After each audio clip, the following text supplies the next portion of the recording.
give me some time to thank you for your presence here. And probably like Also greeting for our Cesra from our participants as well. And today talk, as I did mention, we're gonna have Dr. Karen with us. So at first, I would like to mention that thank you, Karen, again. We are happy to have you here. And Dr. Karen is the สวัสดีค่ะ someone from Philippines สวัสดีค่ะ yeah. Dr. Karen is a chief science research specialist in the soil and water resources research divisions of the Bureau of Soils and Water Management from the Philippines. And she is also serving as an part-time assistant professor in the divisions of soil science, University of Philippines, Los Banos. And she also finished her PhD in agronomy with excellence awardee under the SEGA scholarship program. So, master science is in horticulture at Colorado State University, USA, under the Fulbright Philippines Agriculture Scholarship Programs. And she also served as the president of Philippine Society of Soil Science and Technology from 2023 to 2024, and currently serving as one of the board of the trustees. And her research work is focused on soil fertilities, nutrient management, recarbonization of soils, soil microbe interactions, and soil amendment, quality assessment, and enhancement. She is also a technical committee under the Center of Excellence for Soil Research in Asia, or CESRA, where we gather here today. And Dr. Karen Bautista, thank you for joining us today, and we're honored to have you. And now I will hand over the floor to your presentations. And following that, after your presentation, we will open the floor for questions and a group discussions. The floor is yours, please. Thank you so much, Dr. Pat, for your kind introduction. And I would also like to say good afternoon to all our friends from Thailand, from the Philippines, FAO, hello Sydney, good afternoon. And also from Vietnam. I also saw Dr. Azlin from Malaysia and other CESRA Technical Committee members, good afternoon. Can you see my screen now? Can you see my screen, Dr. Not Pat? yet, not Not yet, yet. not yet. Oh. Yeah.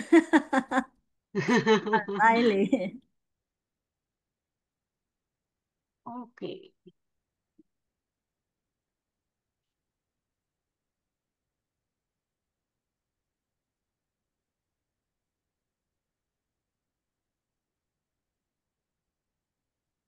Can you see my screen now? Yes, yes. But it's not in. Presentation mode yet. Okay. Okay. Perfect now. Yes. Okay. Thank you again, Dr. Pat. So I'll present the prospects and opportunities of implementation of the Global Soil Partnership Decarbonization of Agricultural Soils Program in the Asian region. And this is the sixth part of the CESRA Talk series this year. I think this is the last, is this the last presentation for the year? There's another one in December. Okay. So it's more on the decarbonization of agricultural soils. So for the outline of the presentation, I'll present the rationale why we need to do decarbonization of agricultural soils. And then I will present the implementation mechanism of the Global Agricultural Soils Program, or the REC-Soil program. And I will also present the REC-Soil program implementation in pilot countries and the pilot testing of REC-Soil program in the Philippines, and summary and recommendations. So for the rationale of the REC-Soil program, we all know that healthy soils have varied ecosystem services, and one of those ecosystem services provided by soils is carbon sequestration. And we also know that healthy soils store large quantities of carbon in the form of soil organic carbon, or SOC. This is just an interesting figure from the book of Brady, and it indicates here that the soils is the fourth largest carbon pool. So it has a larger carbon pool compared to atmosphere and terrestrial vegetation like forests. So we really need to protect our soils so it can sequester more soil organic carbon. And the carbon stocks in soils is quite huge, but we all know that some of our soils are being converted to other land uses, or it is has been degraded due to several factors. And with the loss of soil organic carbon, we can see emissions of carbon as carbon dioxide or nitrous oxide. And on the right diagram, you can see here the importance of soil organic carbon. Actually, SOC is a keystone soil health indicator, and it can influence several physical, chemical, and biological properties. And in terms of the global loss of soil organic carbon, since 1850, we have lost around 66 billion tons of soil organic carbon, or in 25 to 75% of those original carbon stocks have been lost in our cultivated soils worldwide. On the second part of my presentation, I'll present the recarbonization of agricultural soils, or REC soil program. So why is there a focus on agricultural soils?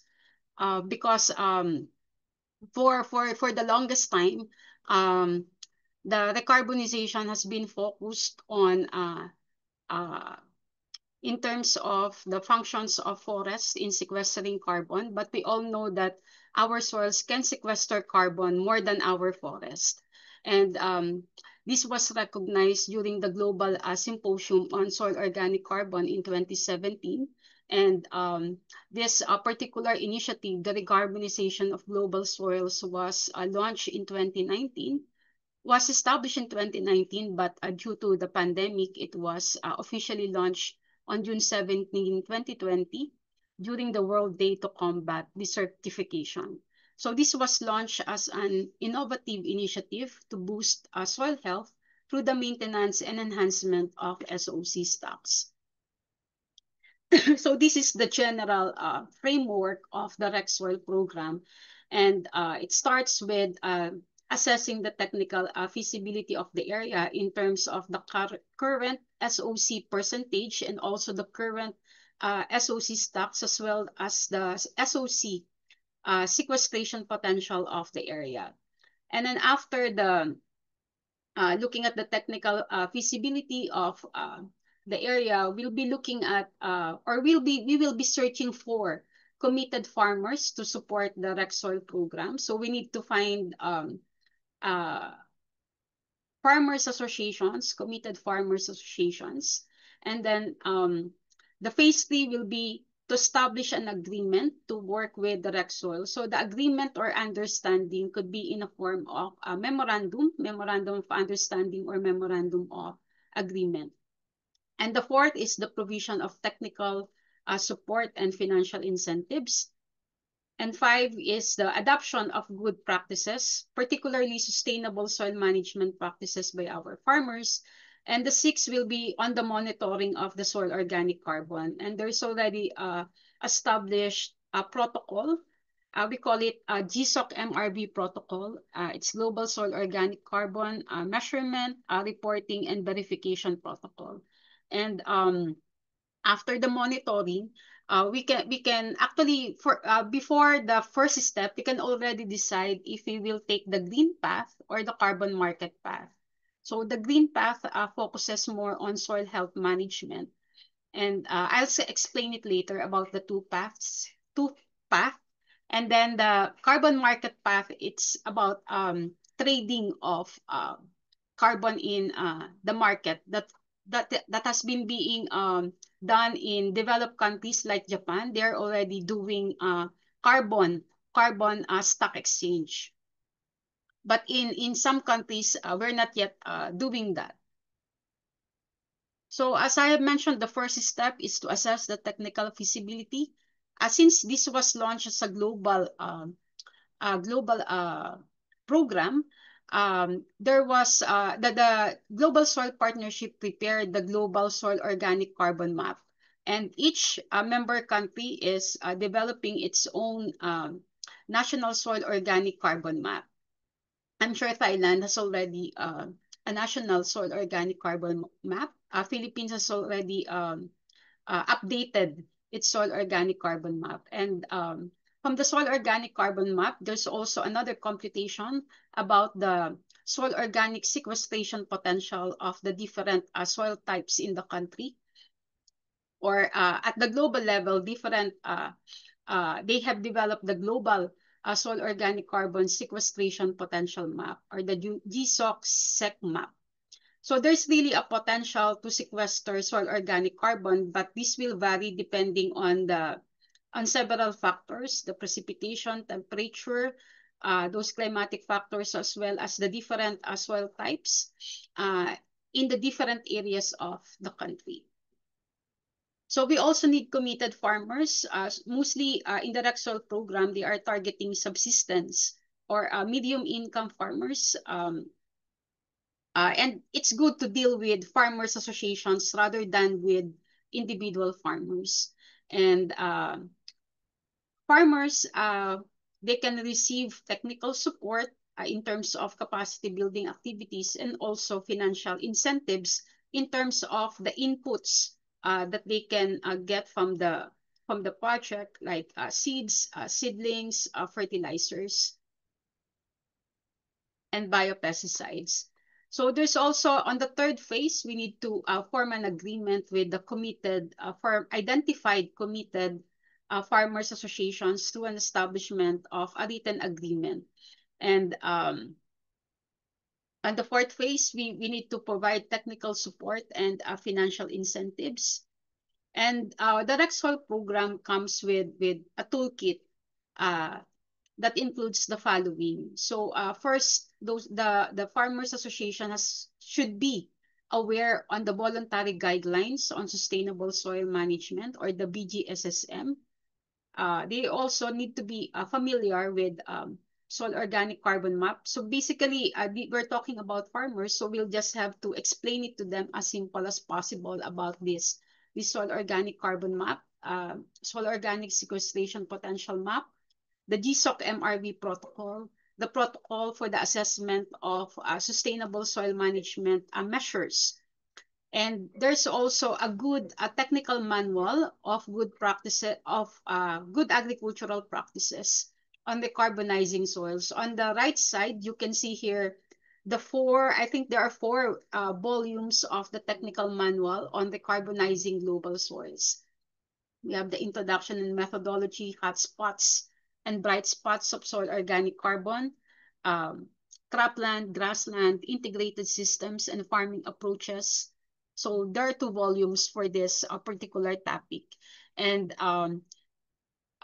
this manuals can be simplified for use by our farmers. And also they are also need to be familiar with the Soil Doctors program. Although in the Philippines we don't have the Soil Doctors program yet, we're calling it Soil Health Volunteers, which will be launched next year. But we have extension personnel that are capable to teach these strategies for recarbonizing soils. So the fifth phase will be on the implementation of a good soil organic carbon management practices. And we have to fill out this form.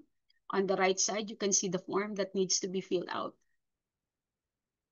And in terms of the measurement, reporting, and verification, actually, when we talk about the REXOIL program, it's quite long. You can see in the diagram that we need around 8 years for the soil organic carbon to be increased significantly. And you can see here that after the baseline measurement at year 0, before the implementation of sustainable soil management measures, we need to take soil samples and look at the different soil physical, chemical, and biological parameters. So you have year 0 here. And then the second measurement will be done by year 4. But of course, you have the option to monitor between year 0 to year 4 to see if there are changes every year on the soil organic carbon. But based on the protocol, this detailed soil sampling and assessment will be done by year 4 to see if there are significant changes on SOC levels, and the final measurement will be done by the eighth year. So this is the GSOC MRV protocol. And maybe later on, we can discuss the feasibility of having this long-term project. What are the pros and cons of implementing this project? So this is still on the right side, you can see 4 indicators. There's a publication of FAO GSP on the assessment of SSM measures, and with all those soil physical, biological, and chemical parameters, there are only 4 indicators that we need to look at to assess the effectiveness of SSM measures. First is soil productivity. Soil productivity is linked to yield, to crop yield, and this is measured by dry matter weight. And soil organic carbon, since this is a keystone soil health indicator, we're measuring it at the topsoil level, but in our protocol, we're measuring it at 3 soil depths using the Walkley-Black method, and then the available water capacity and soil biological activity through the soil respiration rate. For the physical parameter, we'll be focusing on bulk density. Bulk density measurement using the core method. And then there are 2 incentive mechanisms that we can look at. The green path, which will focus on improving soil health and ecosystem services by implementing sustainable soil management measures. And there's a Rec Soil Trust Fund that will support our subsistence farmers. So a label of compliance will be attached or will be given to the farm under the voluntary guidelines for sustainable soil management and Rec Soil. And they will account for the implementation of all SSM measures, the impact of or the effectiveness of those SSM measures, and that will be accounted. For the carbon credit path, which is a more complicated path, which involves carbon trading, this will focus on generating transferable carbon credits units to trade in the national and international carbon markets. So there are a lot of carbon credit mechanisms that have been implemented in developed countries, as I have mentioned before, but in some countries in Asia, we still need to really study this carbon credit path. So let's see now how the Rec Soil program was implemented in different countries. So there are pilot countries in the implementation of Rec Soil program, and one of those pilot countries is in Costa Rica in Central America. This was started in 2023. It has an area of 500 hectares. It is focused on livestock and also coffee production, and they are looking at the different SSM measures such as grazing, improving pastures, using live fences, nutritional management plans, planting shade trees, forest trees, and other leguminous plants. And they're already on the phase 5 or the baseline assessment, and they are looking at the green path in terms of incentivizing their farmer cooperators. If those farmer cooperators will be able to increase the SOC levels in their farms. There's also a Rexall program, a pilot program in Togo. It's in Africa. It was implemented in 2023. The coverage area is around 250 hectares. It's focusing on coffee and livestock as well. And they're also it's already in the phase 4 on the definition of project areas and monitoring plan. And they're also opting for the green path. There's also a pilot program in Ecuador, which was started last year, and the farming system is cacao. They are targeting around 1,000 organic cocoa producers, and they are still in the phase 2. They have not yet officially identified the specific sustainable soil management practices that are going to implement in the area. And as early as now, they have identified a green path for incentivizing their farmers. Rexall is also implemented in other countries. In Mexico, focusing on green production in agave, around 160 hectares. In Kenya, around 140 hectares.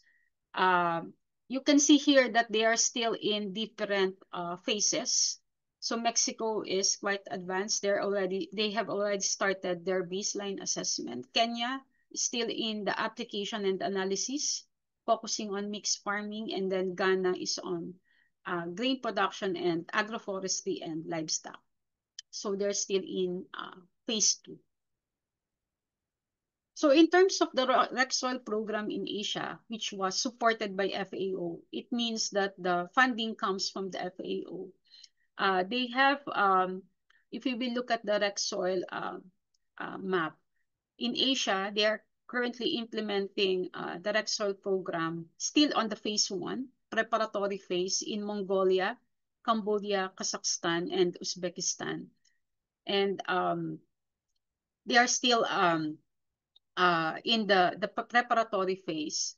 When we look at the global overview, we can really see that the Rexall program is just a starting in several areas or several countries in the world.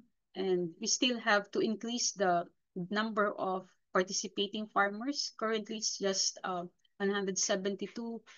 Total hectareage is just 935 hectares, and the annual SOC sequestration potential in terms of tons of carbon dioxide equivalent it's just 1,107.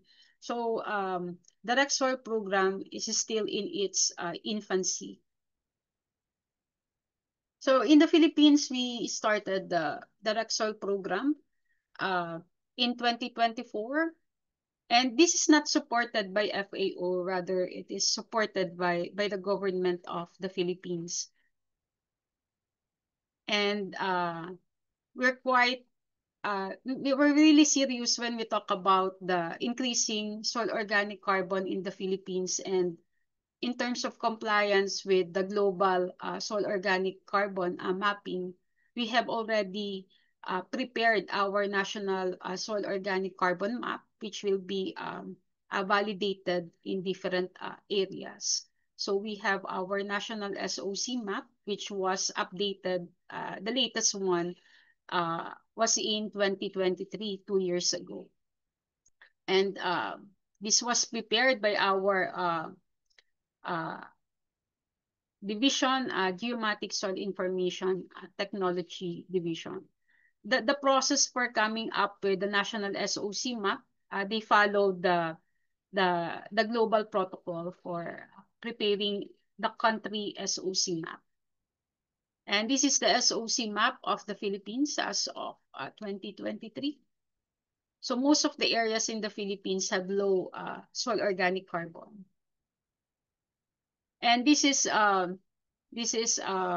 started our project conceptualization in 2023. We have a focus group discussion on pilot testing of the Rexall program in the Philippines. This was initiated by the Philippine Soil Partnership, wherein the focal point agency is the Bureau of Soils and Water Management. Our director is Dr. Gina P. Nilo. And as I mentioned, we started this program after the FGD in 2023. We started this program in 2024, and we targeted first around 15 hectares of coconut farms in the top coconut producing province in the Philippines, in Quezon. And for next year, we'll be expanding to a total of 45 hectares. So we'll be monitoring the farms in Quezon, and then another 30 hectares that will be expanded uh, by next year in Zamboanga del Norte. And currently, we have in Quezon, we have finished the 5 phases in the RecSol program up to the the implementation of SSM measures, and we are now in the monitoring phase. We're also opting to follow the green path, and so far we have, as I mentioned, this was the government of the Philippines invested on this particular project through the National Soil Health Program. So it's around 100,000, roughly around $200,000 for the implementation for the pilot testing of this RecSol program in the Philippines. And we're focusing on coconut cropping system and the coconut production in the Philippines. It's a big industry, and the Philippines is the largest coconut producer in the world. And but most of our coconut farms are not that productive anymore, and there are several factors aside from aging coconut trees that has to be rejuvenated. There's also limited fertilization strategies for coconut. Most of our coconut farms are not being fertilized. So 10 years ago, we call our coconut farms as organic by default. So for the PhilRec soil objectives, our aim is to increase the carbon sequestration of Philippine agricultural soils. So this is a pilot test. So we're going to, if this is successful, we're going to expand it to other crops. And these are our specific objectives: evaluate the technical feasibility of SOC sequestration, capacitate our committed farmers and organizations on SOC sequestration, improve local sustainable soil management practices, and improve the livelihood of our farmers. So for phases 1 and 2, in terms of looking at the technical feasibility of the area and looking for committed farmers, so we were able to look at the #1 coconut producing province in the Philippines, which is Quezon, and we were able to identify a farmers association that is committed to the RecSol program.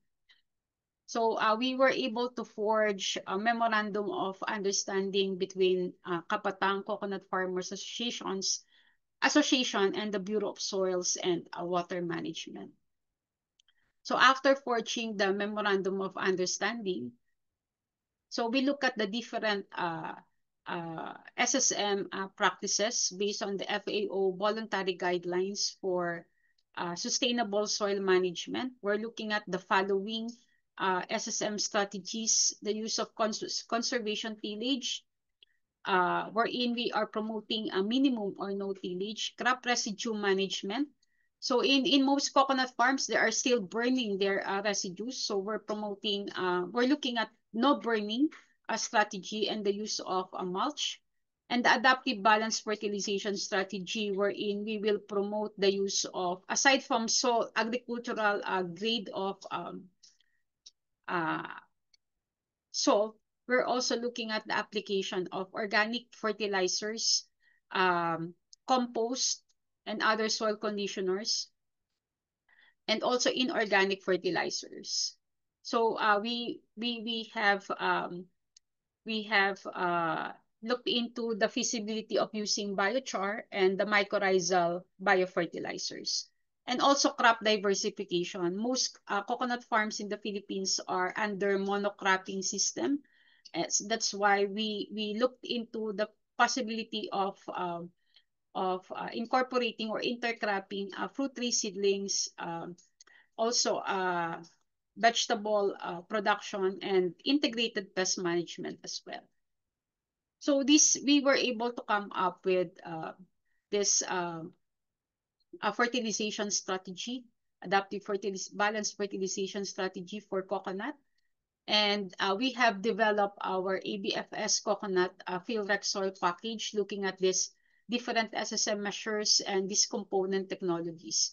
So these component technologies are being implemented now in the coconut production areas in Barangay Kabatang.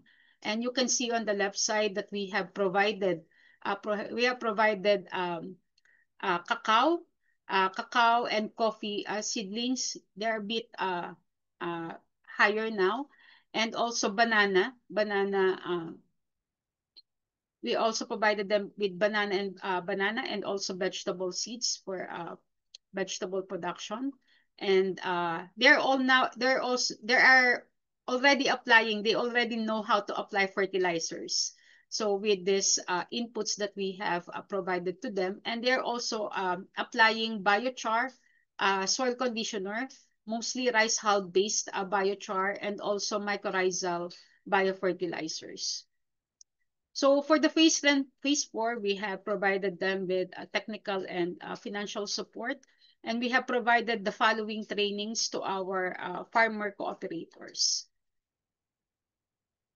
And for the baseline assessment, we can see here that in the 15-hectare farm uh, in uh, in Kabatang, Barangay Kabatang, you can see here varied SOC levels. And we have used QGIS and ordinary kriging method to map the soil organic carbon in the area.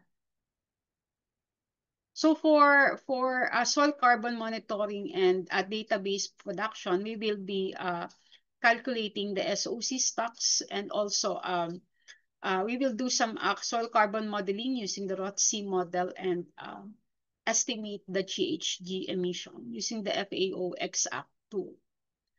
So for the sampling, as I mentioned, we have 3 sampling depths, 0 to 10 cm, 10 to 30, and 30 to 60 cm. And the soil samples were analyzed based on the following parameters: percent organic carbon, the bulk density. We also look into soil pH, total nitrogen, cation exchange capacity, available phosphorus. And then for the biological, we look into the soil carbon dioxide flux. We haven't measured the soil respiration rate under laboratory condition, but rather we use a portable soil respirometer in situ. We can measure the soil carbon dioxide flux in situ using the soil respirometer. We also look at the soil mesofauna, the number of earthworms in the area, and also these physical parameters. For the preliminary findings, we can see here under year 0, the following SSM indicators: the crop yield, which is below average. It's only around 3.9 tons per hectare, and the average yield of coconut is 4.06 tons per hectare. The SOC percentage is around 1.17 in year 0. Bulk density is 1.75, and the carbon dioxide flux is also quite very low. So as I have mentioned, the CO2 flux was measured using a soil respirometer. So this is in year 1. After a year, we looked into the effect of the establishment of the different SSM measures, and comparing it from the year 0 is the baseline. Year 1, we look into at the business as usual. If there are no SSM measures that will be implemented, based on our model, what will be the yield, the SOC, the bulk density in the area. and also the CO2 flux. And the year one was for the year one, a year after the implementation of the different SSM measures, in terms of yield, we saw an increase of 5.15%.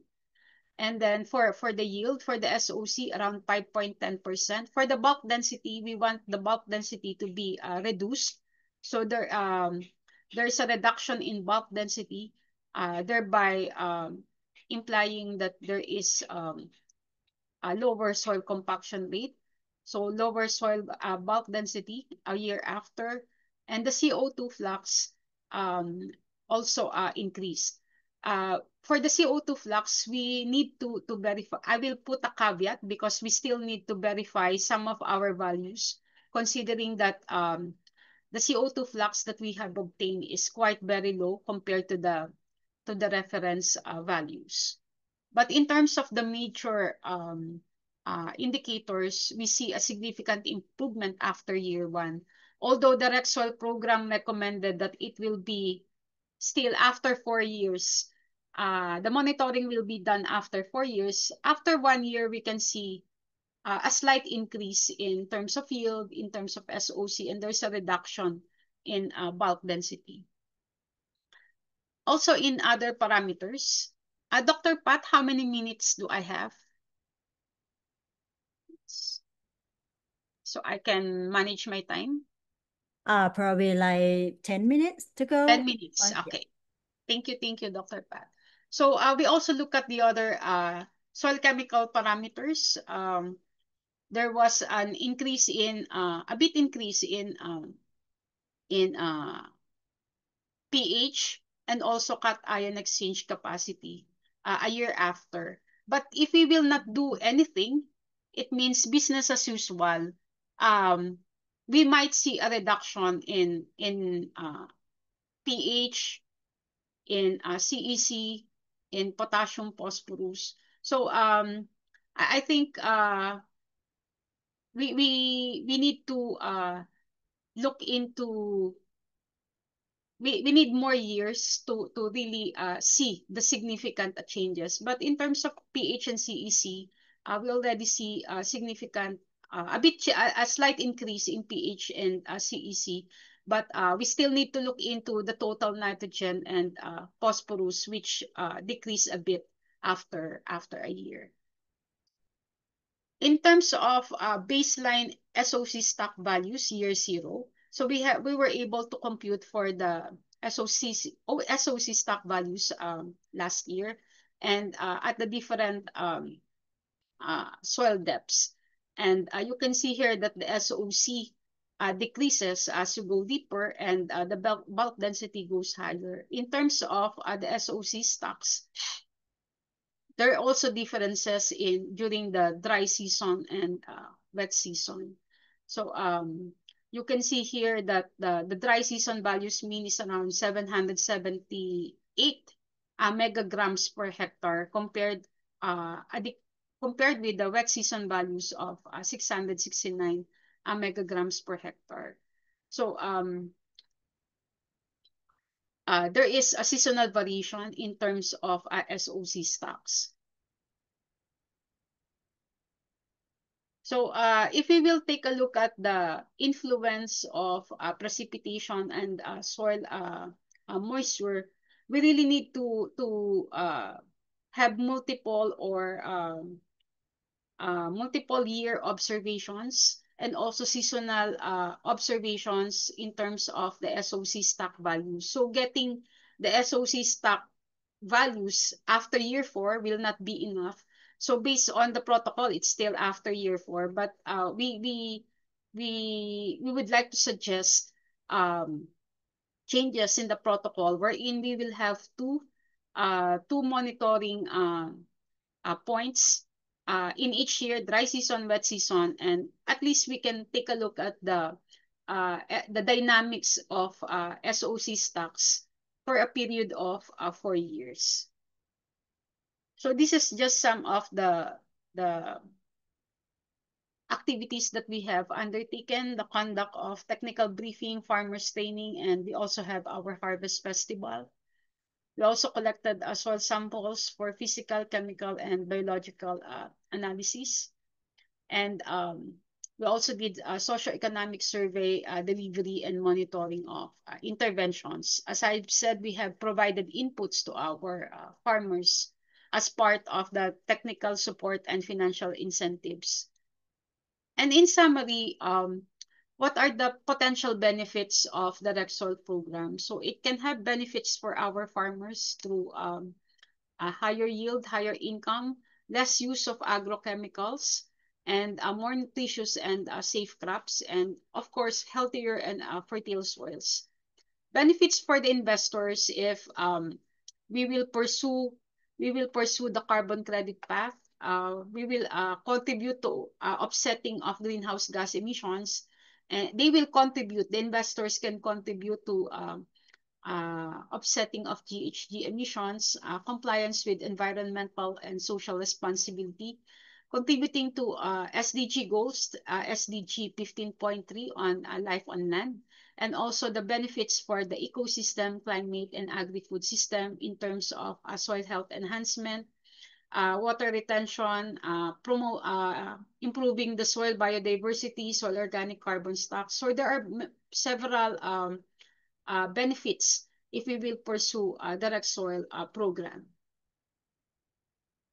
And in summary, these are the following key steps in the Rexall program. So I'll not enumerate it one by one, but basically these are the 7 key steps in the Rexall program. And we mentioned a while ago that the Rexall program has been implemented in selected African and South and Central American countries with the support of FAO.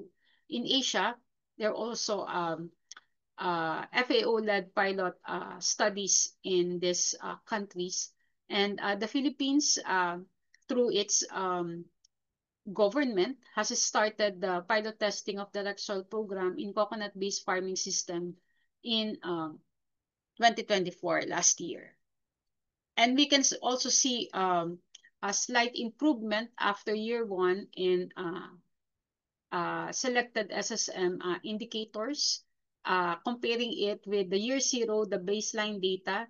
And then when we look at the business as usual practices, it means that we will not implement any SSM measures, and also after year 1. So we will do this for year 2, year 3, and year 4.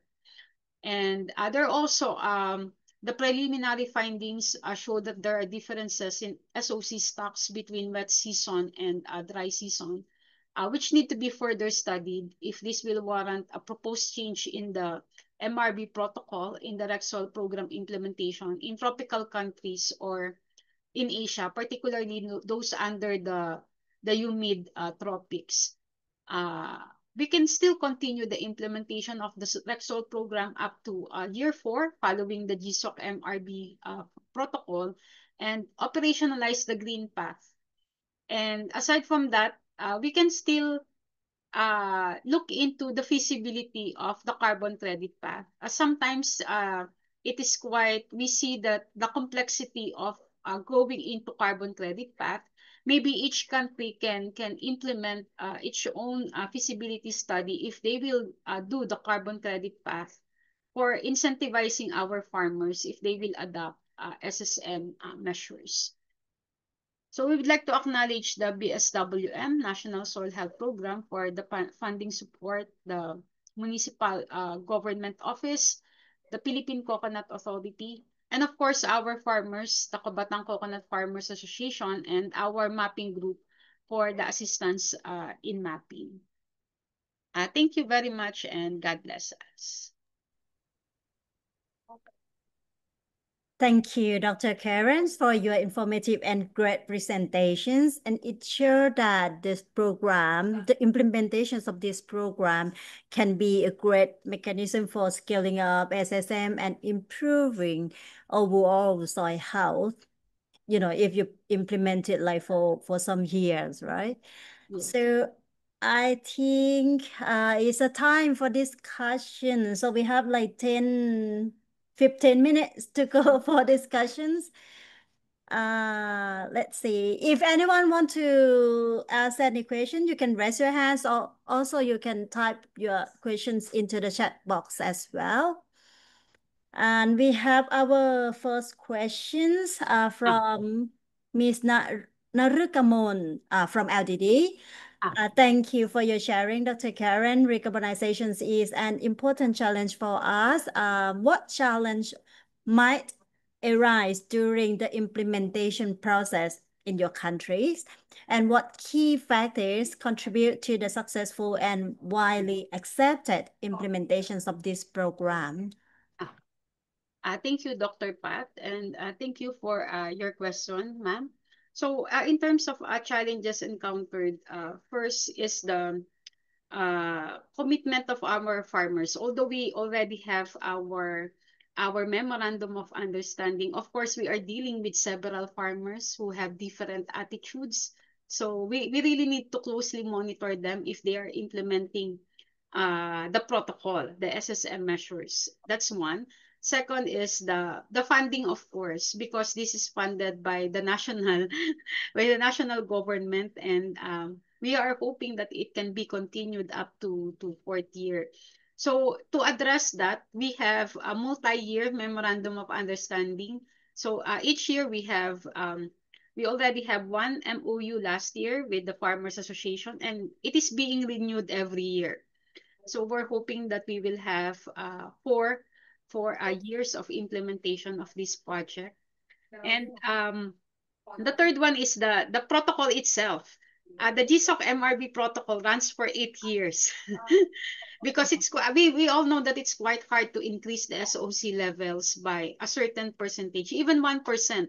It will take years for the to increase the soil organic carbon level. So sustaining the commitment and enthusiasm of our farmers for such a long period of time will be definitely a perceived challenge for this particular project. And in terms of the success factors, I cannot really, it's still 1 year, first year of implementation. And I think the success factors that can be identified will be the if we have those challenges, the success factors is just the opposite of that. And sustained funding from the government, and hopefully FAO can also provide support as one of the case studies because it has not been implemented before in coconut production areas. And second will be the success factor is uh, the farmers are willing to implement the SSM measures for a certain period of time. I Thank hope you. I Yeah. answered your question, ma'am. Yes, you did answer the questions. Thank you. You're welcome. And Dr. San, he said that he gonna leave to another meeting. Thank you for your nice presentations. Okay, so I have it's not really like a questions, but because you did mention that you received 250 million US dollar. It's around 250,000. When we Oh, convert thousand, yeah, thousand. thousand, not Okay. million. Yeah, I was like, oh, that's such a big Yeah, it's money. 200, if we will So, convert it, it's around 250,000 until next year. But okay, it's so still small from compared, your government, huh? yeah, from the government. Oh, oh, sorry, I misunderstand. I thought you get it from FAO. No, it's from the Philippine government. All right, Uh, all right. Although we tried to apply, we said that the focus is in the Uh, guidance. okay. So, could Dr. Karen share your slide? Yes, right. Yes, yes. It's I'll okay. give Yeah, it to Dr. Pat. yeah, And the updated one, I'll give it to Dr. Pat and the SESVA Secretariat.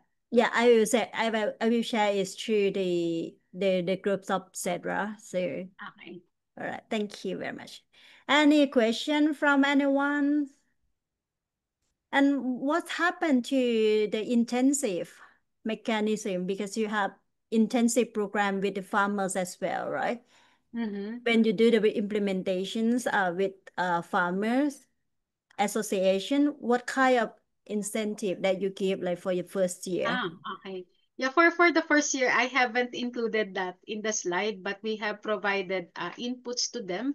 Inputs like fertilizers, the organic fertilizers, inorganic fertilizers, the biochar, the mycorrhizal biofertilizers, as Uh-huh. well as fruit tree seedlings. They are happy with that because they can get hopefully if those seedlings will be cultivated at a longer time, it will bear more fruit, source of additional income, as well as the Okay. vegetable seeds that were provided to them.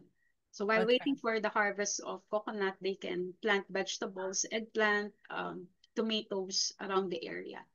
So Oh, it's an okay. additional income for them. So that means for the first year, the incentive is gonna be like input for the Yeah, farm to in kind. implement the It's in project. kind. Yeah. Yeah, Uh, not in cash, but more on in kind. uh. Do you have any plan for the incentive, some if you see the benefit from implementation and then just kind of like the reward to the farmers? Do you have that plans in the action plans or any plan in the future, like after 5 or 10 years of implementations, for example? Yes, yes, Dr. Pat. We are studying other incentive mechanisms that can be provided to our farmers, not only in terms of inputs, but also in terms of tax incentives Right. or Yep. Mm. in terms of providing providing agribusiness opportunities for them, value adding. So we're looking at that possible incentive mechanisms. But for now, we're still looking at those provision of inputs. Mm. And hopefully we're going to study the carbon credit path. I think it has an opportunity, but when you look at the different pilot countries, almost all pilot countries are opting for the green path, not Yeah. not the carbon credit, carbon trading mechanisms. Maybe we will study at the country level if it's feasible to do the carbon credit path.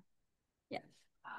It probably sounds good to do that also, but I think it's kind of like a little bit complex Yes. to work on that. But hopefully we can see the bright future with the common credit path Yes. for our And Dr. farmers. Yeah. Pat, we also have another it's not really decarbonization of soils, but rather SOC sequestration enhancement in sugarcane production areas with JIRCAS, with the Japan International Research Center for Agricultural Sciences. We're focusing on sugarcane, and part of the project will be on the studying the carbon credit mechanisms. So maybe we can link the two projects later, this coconut based farming system Ah, project with the sure. sugarcane project, considering that Japan is quite advanced in terms of carbon trading. They're already doing carbon stock exchange in their market. Ah, that's so interesting. Yes, yes. I'm Mm. also keen to study Uh, because I'm not that familiar with the carbon credit so mechanisms. in sugarcane, do you have like In sugarcane sugarcane, there in your we will country? start a project next year in sugarcane Ah, with oh, them. With them, it's a joint project of JIRCAS and oh, Jaika. DSW. Mm-hmm. Mm-hmm. That's so interesting. Is that any possibility to bring Thailand joining the project? I'll ask them because we will meet this December 1. Ah, Yeah. Yeah, we it's can we coming can close. uh, we can discuss that with them because they Yeah. have different programs in different Southeast Asian countries, and Uh-huh. they are starting another cycle next year for funding. So maybe we can. It's JIRCAS, Dr. Pat. I'll Jaika, type yeah, yes. JIRCAS. Oh, Yeah. Jaikas or No, Jaika? no, not Jaikas. JICA. Jaikas. It's JIRCAS. Jaikas. Okay. Mm.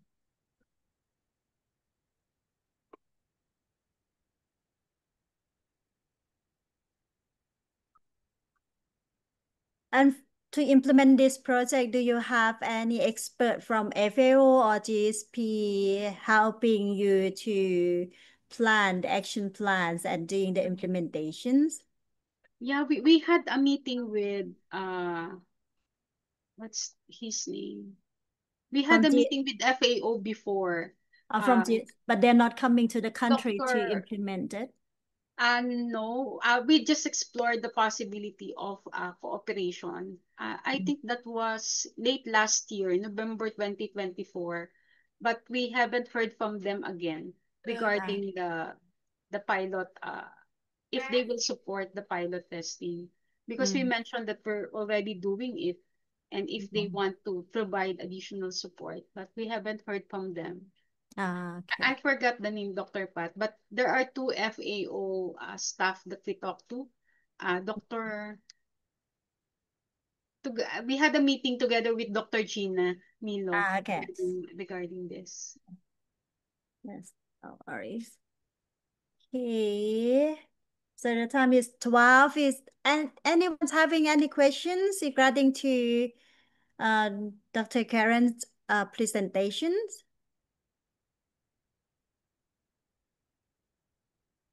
So quiet now. So quiet. But your presentation is wonderful. I think we Yeah, can I see hope we all can, clear. yes, I hope we can implement it in other Southeast Asian countries. Yeah, that's very interesting. Actually, in Thailand, we keep talking about this as well, that we want to implement some program that we can increase the carbon stock or carbon Mhm. sequestrations as, like in landscape models, Yes. not just only one particular site of the Yes. plot, but we need like to implement it in the landscape levels to see how it's going, but I'm not so sure if we already been start in a big area or not Mhm. in terms of the country levels. Yeah.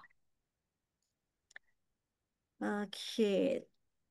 So if anyone having more questions, please feel free to text me later or send me email so we can keep communicating with Dr. Karen because she is one of our TC technical committee under SEDRA. So we keep communicating like very often. So if you have any more questions, you can ask me later.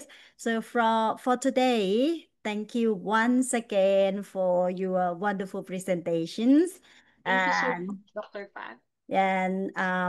thank you everyone for participating this event. And before I'm saying goodbye once again, next one we will have the next Cedra talk on 16th of December at 2 p.m. by Mr. Surendan from India to tell us about achieving carbon neutrality in agricultural farm and assessment mechanism. Still with the carbon things as well, next one. So and we look forward to seeing everyone again. And you too, Dr. Karen, if you have time next month, please Mhm. join us the Sarah Talk and your team as well. And thank you, Yes, I your will. team from Philippines. Thank you so much. Thank And you so thank much. you. Thank you. สวัสดีค่ะขอบคุณค่ะทุกคน Hapon ka, ขอ Dr. บคุณ Pat. ค่ะ Kapulka, Dr. Karen. Hi, hello, Sydney. Nice to hear from you. Yeah, how are you doing? Good, good. We finish. How about our paper? Uh, About what? the review paper? Yes, it's done now. We are working on developing the platform. The concept note is done Mm. now. We're working on collecting data and transferring the data to the platform. Hopefully, crossing fingers by the end of the year, all the platform will be ready. Yeah, yeah. We have already finalized the concept note. Yes, yes, yes, yes. Okay. Thank you, Dr. Pat, and thank you, Thank you. Sydney. Thank you, everyone, for listening. Thank you. Thank you.